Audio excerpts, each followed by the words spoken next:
All right, we got Bill King with us from Nashville Sports Radio. Bill, how you doing, man? Did you watch Iowa State, K-State last week? I did. That was a sloppy, fun game. I thought the Waterloo was you're down 3 with 8.5 minutes to go on your 30, 4th and 1. It's a little early for that gamble, and to me, circle that area right there, and there's your ball game. Mm-hmm. Yeah. I mean, are you to expect a sloppy game when two teams are flying across an ocean for the first game of the year? Isn't this something that we just should come to an expectation of? Well, yes, for sure. And couple that with the elements. It was wet. It was raining. Dylan Edwards, their star running back, seems like Kansas State's always got a little running back who's just dynamic. He's one of them. And he muffs that punt right out of the chute, guys, and then he's not right. He hurts his ankle. He didn't come back in the game. It was sloppy. Quarterbacks were very inaccurate in the first half. Just first game stuff. Veteran quarterbacks, too. These guys have played lots of miles, lots of minutes, lots of quarters. And it was fun, man. It was fun. Hey, Bill, this Bama Florida State game, the closer we get to it, it's a lot more intriguing than I think when it came out. Everybody's Tennessee, Ohio State, Clemson, LSU, but Alabama he got his coordinator back. They don't have a running back playing quarterback now, so they're going to be able to do some of the things that Kalen wants to do. And then Gus Malzahn, kind of another shot, kind of a rebirth there. How intriguing is this game, and how do you see this Alabama-Florida State Week 1 matchup going? Well, Ty Simpson, we all know, has been named at Alabama a couple of weeks ago. The quarterback at Florida State will be Tommy Castellanos. He is from Boston College. He's a Georgia kid, but played at Boston College. And he's one of those quarterbacks that fits Gus. Now, he runs really hot and cold. And a year ago, Coach O'Brien benched him, and that kind of ended it. But if he's running hot, he's a problem. As a matter of fact, that Florida State team from 2 years ago that was undefeated until they got to the Georgia Bowl game and got left out of the playoffs, he ran up and down the field on that team, and that was a really good high-ranked team.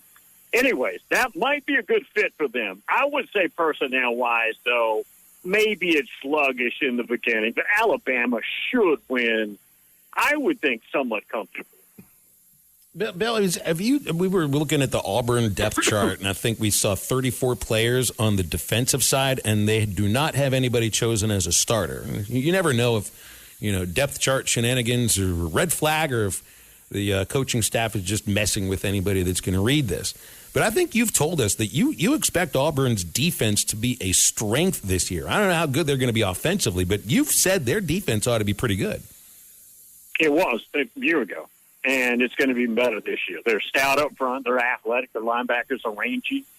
And if Jackson Arnold can play like we thought he could when he's being recruited, and, of course, that hadn't quite happened yet consistently, they've got, I think, the best receiving pair in the league. The Cam Coleman kid and then Singleton, who transferred from Georgia Tech, there's not a better twosome in the league. Now, they're not as good as Ohio State's twosome, but I think they're the best in the league. Running game's good. Offensive line's big and stout.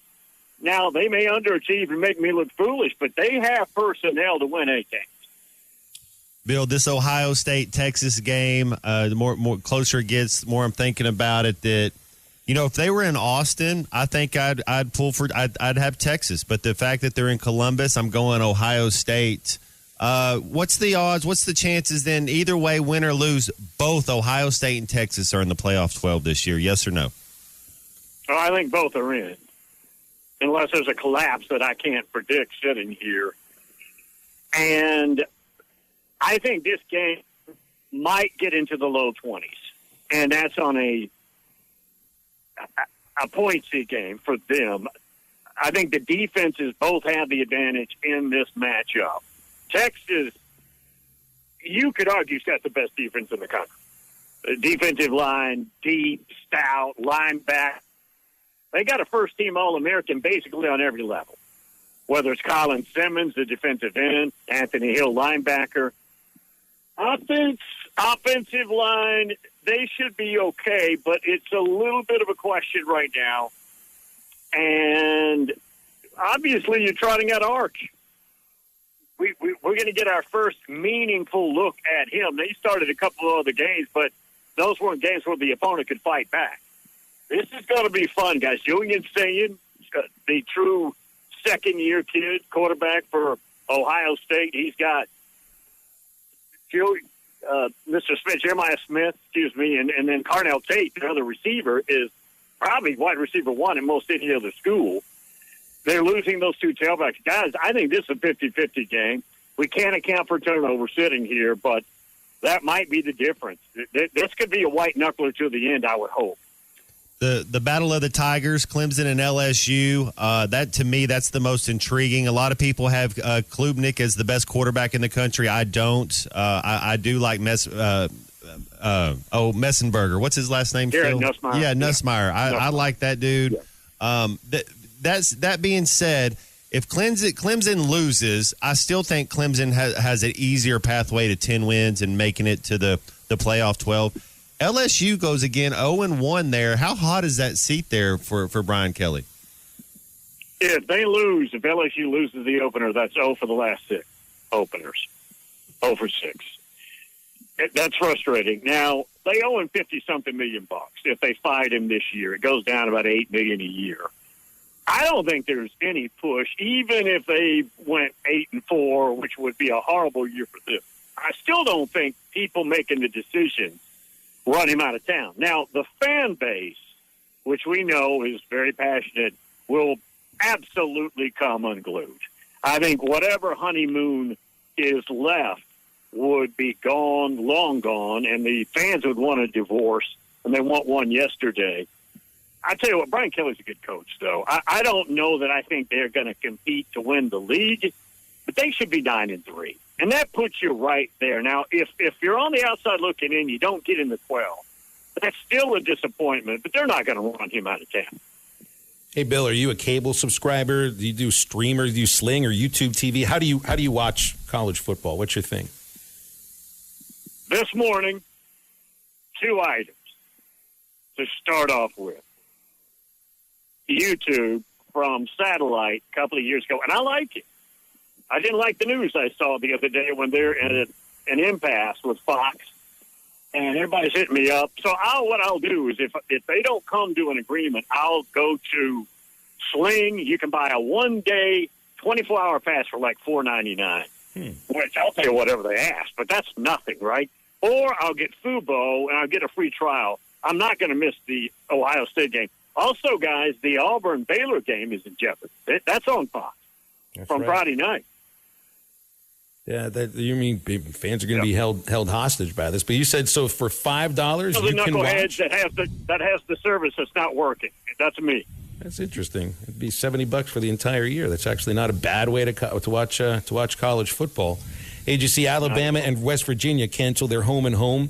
I know we'll see more of these now, and mostly over the next. But you see, like Missouri with this 9-game schedule. I think Missouri was scheduled out through 2031, so they got a lot of games they got to cancel. The Hogs only have to cancel 1 next year. I think Alabama's got a few they've got to cancel, but that's the thing I love the 9-game SEC schedule. Let's just end up with maybe Alabama, West Virginia could have been fun, but we won't see them play. Richie Rod will just be getting in rhythm. He'll have a stud quarterback. I think he may have one this year. Personnel is not going to be good enough, but that will be fun. You got to remember, in December of 2006, I'm doing my show from New York City, Sirius Radio, 30-something floors up. And while I'm sitting there doing the show in the morning, Rich Rod, according to reports, has taken the Alabama job. And I remember that whole morning fighting off all those rumors and everything. Anyways, long story short, one of the money men for West Virginia wrote a $20 million check and shut everybody up in Rich Rod State. But there was a moment, and I don't know if they ever play, they'll talk about this, where it looked like Rich Rod was the next Crimson Tide coach. Now, the good thing happened was they doubled back, tripled back on Nick Saban and finally got him. But at that time, Nick had been telling him no. Bill, save the date for your Fubo channel because I heard they're going to sponsor Travis Kelce's and Taylor Swift's wedding. So $4.99 would be a great deal to be able to stream. I know you'll be all in on that. You know, if I have to get that game. If they charge me $499, I'd have to buy it. I don't have a choice. What am I supposed to do? Hey, guys, I can tell you the rumors I heard Monday morning about the Texas and Ohio State game. That would not be good. Hey, if we're doing power couples that are about to get married, it's not just Taylor and Travis Kelce. Watch out. By the end of the football season, after North Carolina raises the ACC championship trophy on the stage, Belichick will propose to Jordan Hudson. This is going to be amazing. Well, that one, they play, hey, guys, the North Carolina standalone game Monday. That's right. We'll actually get to see his days at TCU, right? They open up against TCU. Yep. That'll be a fun one. Good chance to lose that game, too. Yeah, that's Kendall Briles running the offense over there. We'll see if he can shut him down the way he was shutting down a lot of NFL offenses. Bill, we'll leave it there. Appreciate your time as always. Welcome back to the playing portion of the season. Now, if I had Matt Jones at quarterback and there's 8.5 minutes to go and I'm on my 30 and I've got less than one, I run. But didn't work for Kansas State. How about that? You don't always win your first bet. That's why MyBookie has you covered. Use our code HOGS, H-O-G-S, and your first bet up to $500 is fully covered. If your pick doesn't hit, you get it right back with our Bet Back bonus. Go to mybookie.ag and use the code HOGS to claim your Bet Back bonus. MyBookie's, where bettors win together, because bragging's good, but cashing in is better. And your first bet is fully covered. Use our code HOGS. Got a little jingle